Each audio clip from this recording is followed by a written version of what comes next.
Hello friends, welcome to रोजगार दर्पण। तो यहाँ पे उत्तर प्रदेश लेखपाल, इस लेखपाल के एग्जाम में आपका एक पार्ट नजर आने वाला है जिसका नाम है ग्रामीण परिवेश। ठीक है, ग्रामीण परिवेश। तो इस पार्ट के लिए आपको अलग से तैयारी करनी होगी, जिसको तैयारी हम लोगों ने इस चैनल पे करवा रही है। तो यहाँ पे ऑलरेडी हम लोग 100+ क्वेश्चन जो है वो अपलोड कर चुके हैं। अगर आप लोगों ने मिस कर दिया है तो उसको जाकर जरूर देख ले, क्योंकि ये ग्रामीण परिवेश वाला जो पार्ट है वो आपको ज्यादा कहीं देखने को नहीं मिलेगा और ये 25 मार्क्स का है। तो ये बहुत ही इंपॉर्टेंट पार्ट है, क्योंकि ये 25% ऑफ मार्क्स यानी कि 100% में से 25% मार्क्स ये कैरी करता है। तो ये आपको जरूर मदद करेगा कहीं ना कहीं एक अच्छे ग्रेड या अच्छे रैंक लाने में। तो इसको जरूर से जरूर आप अच्छे से तैयारी कीजिए। और यहाँ पे हम लोग आज कुछ और क्वेश्चंस देखेंगे और उसके बाद इसका नेक्स्ट सीरीज जारी रहेगा। तो चलिए आज हम लोग जो है यहाँ पे पहला क्वेश्चन ले लेते हैं। पहला क्वेश्चन हमारा है, नेताजी सुभाष चंद्र बोस ने आजाद हिंद सरकार की स्थापना कब की थी? ठीक है, तो यहाँ पे ध्यान देना है, आजाद हिंद सरकार पूछा जा रहा है, जिसकी स्थापना नेताजी ने की थी। ये आपको पता होना चाहिए, नेताजी सुभाष चंद्र बोस ने। तो इसका आंसर क्या हो जाएगा? अक्टूबर 1943।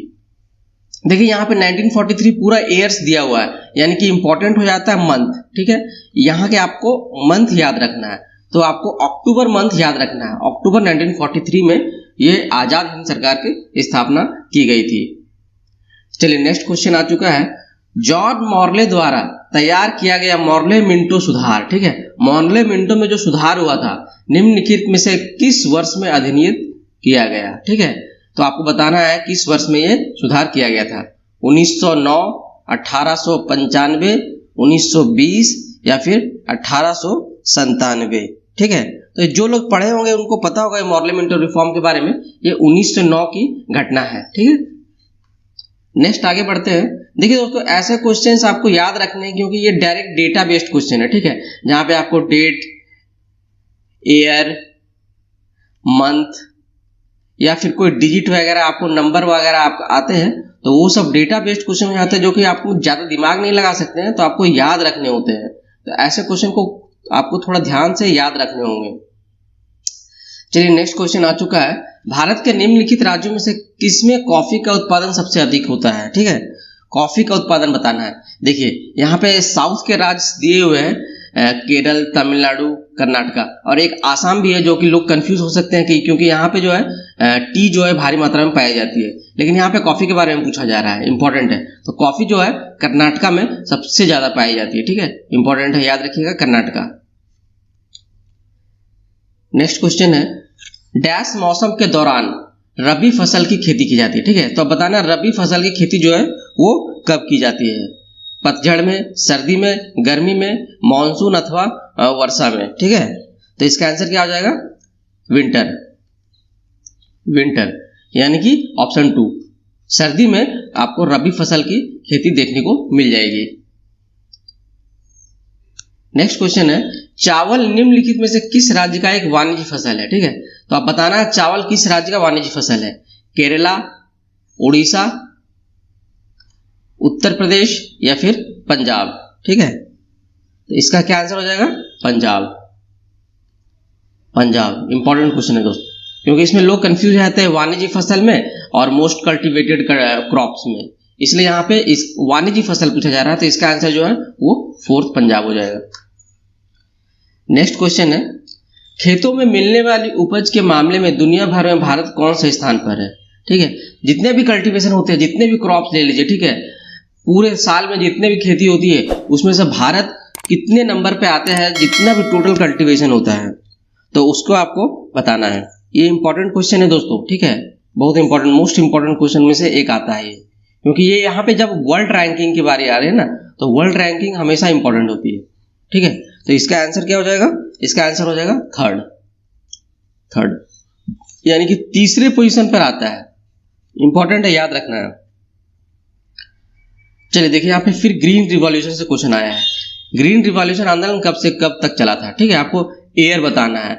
देखिए बहुत बार होता है कि कब स्टार्ट हुआ था, तो लोग उसको याद कर लेते हैं। ठीक है, लेकिन अब यहाँ पे पूरा ड्यूरेशन पूछा जा रहा है, कब से कब तक, तो वो आपको पूरा का पूरा बताना है कि ग्रीन रिवॉल्यूशन जो है वो कब से कब तक चला था, ठीक है। तो इसका आंसर क्या हो जाएगा, 1967 से 1978। याद रखिएगा, इंपॉर्टेंट क्वेश्चन है। नेक्स्ट क्वेश्चन है, बागबान द्वारा प्राप्त पेय यानी कि बिहेवियरेज क्रॉप के फसल निम्नलिखित में से कौन है। आपको बताना है इसमें से जो है बिहेवियरेज क्रॉप कौन सा है, जूट, चाय, बाजरा या फिर मक्का, ठीक है। तो इसका आंसर क्या हो जाएगा, टी। टी जो है आपका बिहेवियरेज क्रॉप के अंदर आता है, ठीक है, बागान द्वारा प्राप्त पेय। तो आंसर हो जाएगा 2।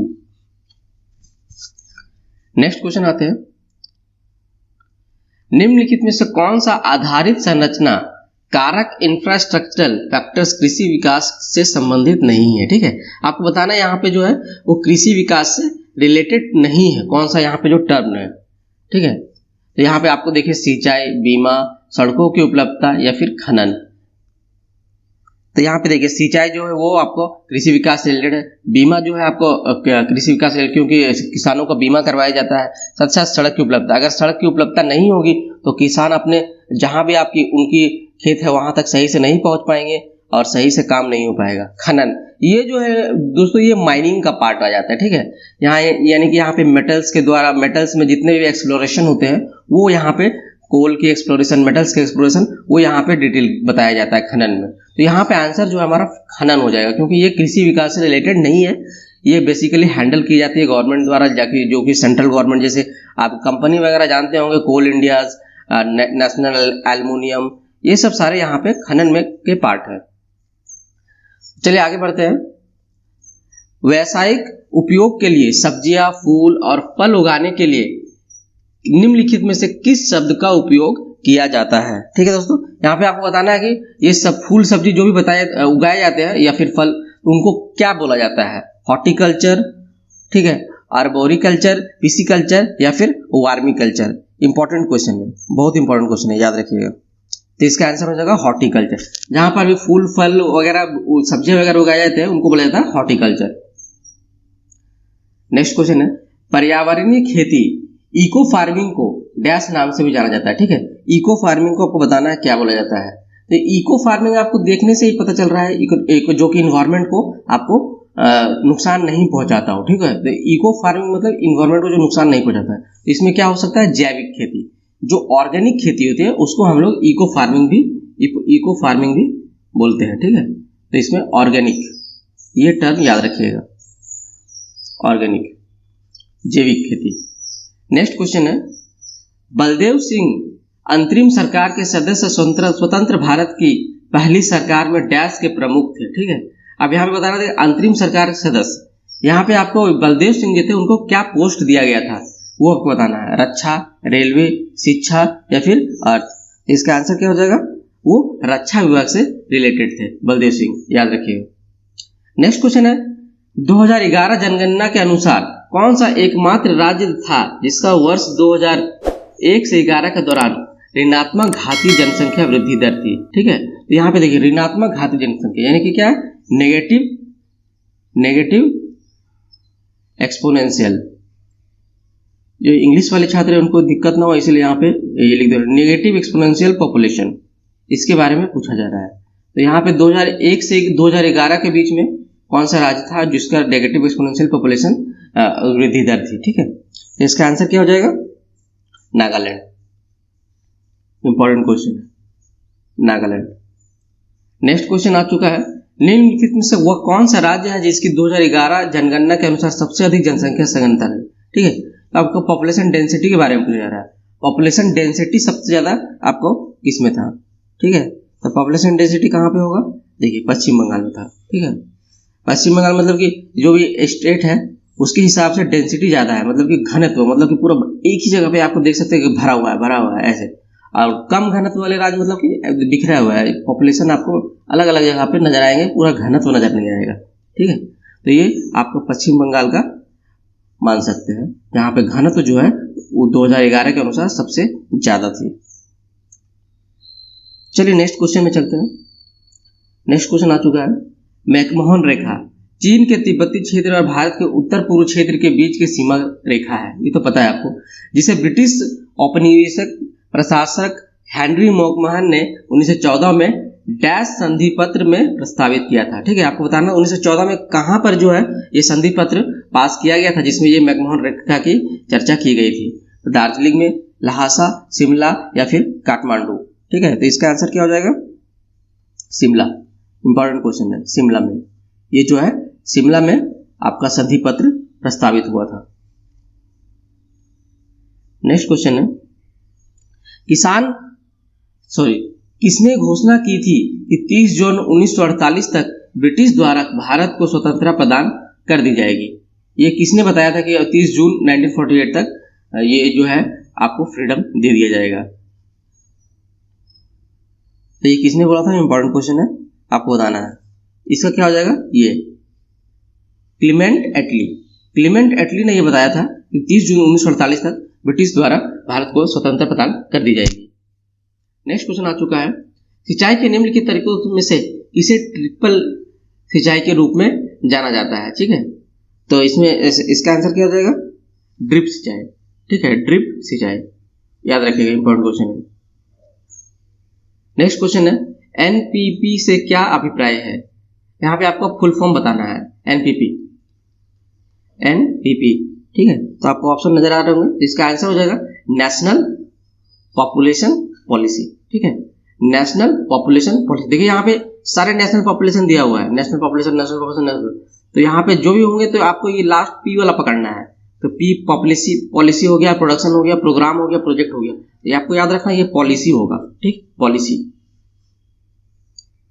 नेक्स्ट क्वेश्चन है, भारत में कितने शहरों की आबादी 10 लाख से अधिक है? तो ये देखना, 10 लाख से अधिक वाले राज्य, शहर यानी कि सिटी, जो भी बड़े सिटी है वो तो आएंगे ही, बट यहाँ पे टोटल सिटी जो है आपको बतानी है।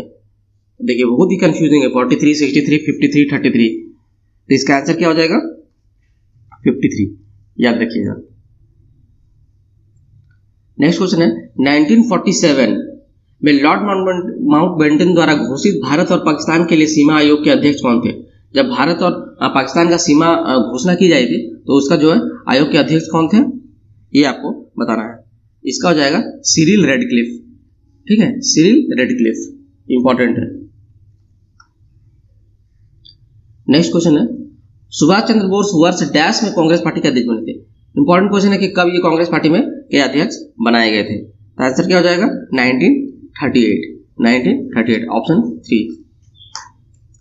नेक्स्ट क्वेश्चन है, रास बिहारी बोस द्वारा संगठित भारतीय स्वतंत्रता लीग के किस संगठन को एक अग्रदूत था? ठीक है, ये आपको बताना है। तो इसका आंसर क्या हो जाएगा? भारतीय राष्ट्रीय फौज, भारतीय राष्ट्रीय फौज। नेक्स्ट क्वेश्चन है, आजाद हिंद फौज किसके नेतृत्व में लड़ी? तो ये इंपॉर्टेंट क्वेश्चन है, याद रखिएगा। इसका आजाद हिंद फौज किससे रिलेटेड है? तो इसका नाम है सुभाष चंद्र बोस। सुभाष चंद्र बोस के नेतृत्व में लड़ी गई थी आजाद हिंद फौज। नेक्स्ट है, भारत का सबसे कम जनसंख्या वाला राज्य। देखिए यहाँ पे बहुत कंफ्यूजन हो सकता है, सिक्किम, मिजोरम, उत्तराखंड, अरुणाचल प्रदेश। तो यहाँ पे लोग सिक्किम सोच सकते हैं कि सिक्किम सबसे छोटा राज्य में है, यहाँ पे सबसे कम लोकसभा सीट है, तो ये सिक्किम मार देंगे। ठीक है, तो एक्चुअली में सिक्किम ही होगा। सिक्किम जो है आपका आंसर है इसका। नेक्स्ट क्वेश्चन है, निम्नलिखित में से किस नेता को नेताजी कहा जाता है? देखिए काफी आसान क्वेश्चन है, इसमें कंफ्यूजन नहीं होना चाहिए। नेताजी किसको कहा जाता है? हम लोग पहले भी जिक्र कर चुके हैं, सुभाष चंद्र बोस इसका। तो देखिए दोस्तों, इसका नेक्स्ट पार्ट में जो हम लोगों ने काफी क्वेश्चंस आने वाले हैं, इसमें कि आपको 25-25 क्वेश्चन करके और भी ढेर सारे पार्ट आपको नजर आएंगे। तो चैनल को सब्सक्राइब कर ले, साथ ही साथ बेल आइकन दबा दे, जाकर जैसे ही वीडियो बने आपको मिल जाए। और ये लेखपाल की तैयारी आपकी अच्छी चल रही होगी, और साथ ही साथ जितने भी क्वेश्चन बताए जा रहे हैं उनको आप एक जगह एकत्रित कर लें, या फिर स्क्रीनशॉट ले सकते हैं। आप उसको बार बार रिविजन करते रहिए, या फिर वीडियो को बार बार देखते रहिए, क्योंकि एक बार में आपको याद नहीं होता है तो बार बार देखने की जरूरत पड़ सकती है। तो ये लेखपाल के लिए काफी इंपॉर्टेंट क्वेश्चन है दोस्तों। तो जो भी लेखपाल की तैयारी कर रहे हैं, वीडियो जरूर से जरूर शेयर कर दें। तो चलिए मिलते हैं अगले वीडियो में, तब तक के लिए धन्यवाद।